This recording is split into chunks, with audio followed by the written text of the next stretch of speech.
Okay, so the defense secretary, who can't explain why we're spending $1 billion a day in Iran, just told Congress that American troops should get to opt out of the flu shot, a vaccine that's been mandatory since 1950. Meanwhile, gas is up, Russian oil sanctions are off, and somehow Putin's the one winning here. Watch Carbajal lay it out piece by piece. Hit subscribe now so you don't miss the breakdown after. Thank you, Mr. Chair, and thank you, General Kane, Mr. Hegseth, and Hurst for being here today.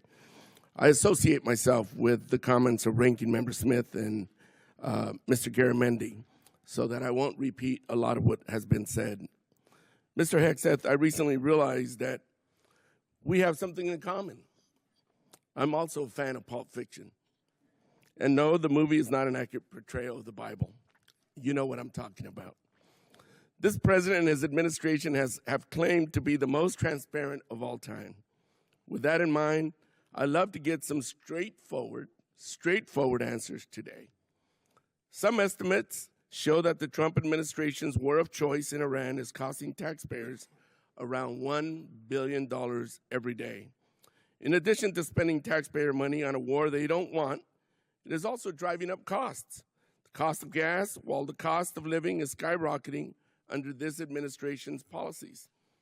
To me, and I assume to the American people, it is unclear why we started this war, how it will end, and what anyone gained from it. Mr. Hegseth, about how much money has been spent on this war to date, and how much more do you anticipate spending? Well, as our comptroller laid out, the estimate is less than $25 billion at this point as far as an expenditure. And the question I would ask this committee is, what is it worth to ensure that Iran never gets a nuclear weapon, considering the radical ambitions of that regime?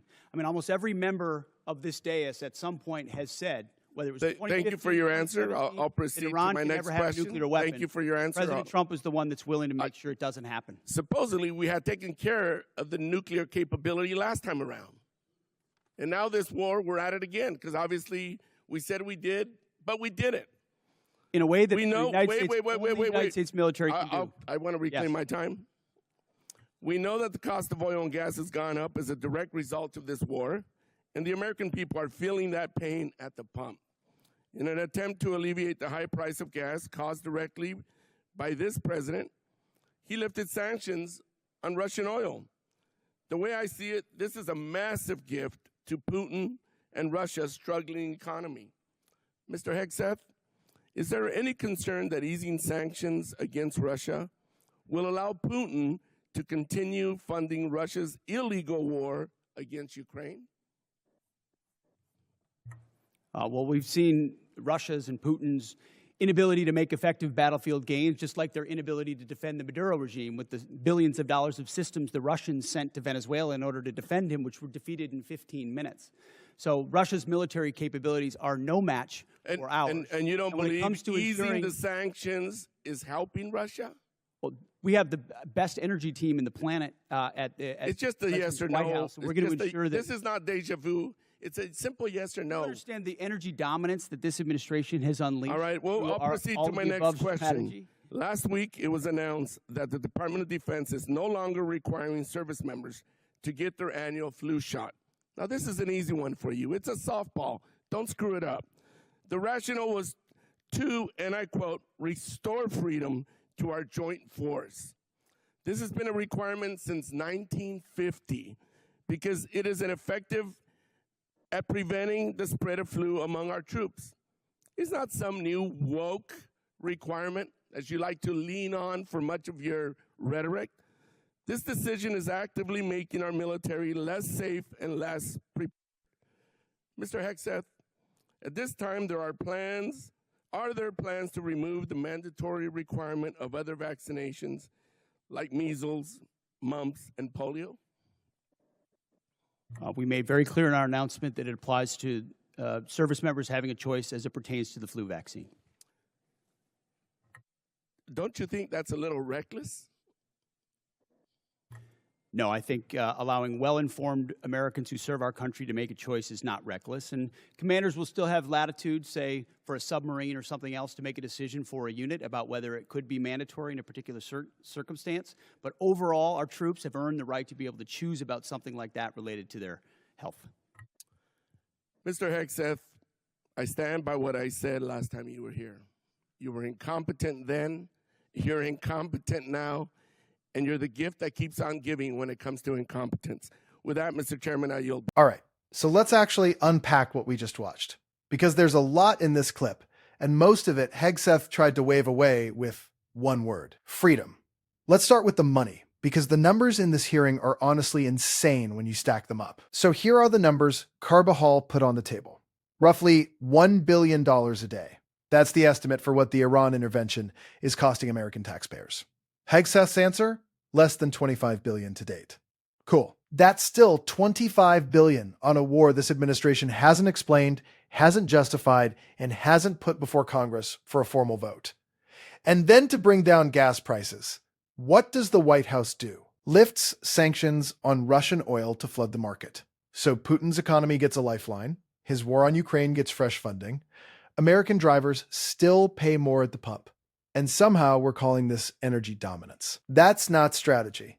That's a wealth transfer with extra steps. And watch what happens when Carbajal asks the simple yes or no. Is easing sanctions on Russia helping Putin fund the war in Ukraine? He won't say it. Hegseth pivots to Venezuela, pivots to the energy team. Anything to avoid answering the actual question. And when a defense secretary refuses to say yes or no to a question, that obvious. That tells you exactly where this is going. Now let's talk about the flu shot, because this one's honestly wild. The mandatory annual flu vaccine for service members has been a requirement since 1950, 75 years.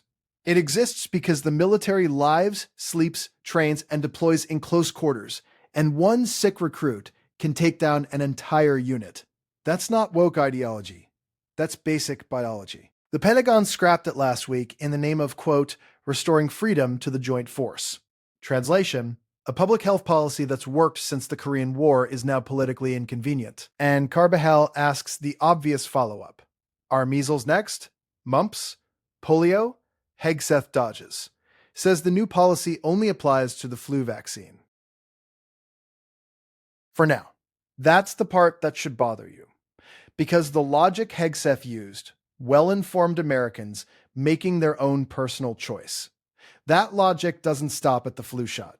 That door's wide open. And then comes the line that's already going viral. Carbajal looks at Hegseth, doesn't even raise his voice, and says, you were incompetent then, you're incompetent now, and you're the gift that keeps on giving when it comes to incompetence. That's not a talking point. That's a sitting member of the House Armed Services Committee telling the defense secretary, on the record, to his face, that he's fundamentally unqualified for the job. And honestly, $25 billion deep into an unexplained war, after handing Putin a sanctions gift, after scrapping a vaccine policy that worked since 1950, it's getting harder and harder to argue with him. Watch Hegseth's face when that line lands. He doesn't push back. He doesn't defend the record. He doesn't even try to clap back. He just sits there. Because what's there actually to say? You can't spin $1 billion a day. You can't spin a Russian sanctions giveaway. You can't spin a 75-year vaccine policy that you just torched in a press release. And here's the bigger picture, because this is the part nobody's really talking about. None of this is actually about freedom. The flu shot isn't oppression. The Iran war isn't strategy. The Russia sanctions lift isn't energy policy. It's culture war dressed up as policy. And the people paying for it are the service members sleeping in barracks, the families filling up at the pump, and the allies in Kyiv who are watching the United States quietly fund the regime trying to destroy them. When the Pentagon treats science as a political position and adversaries as a price control mechanism, that's not a strong military. That's a weak one with a louder microphone. So here's the line. $25 billion on a war nobody can explain. Sanctions lifted on Russia while Ukraine bleeds.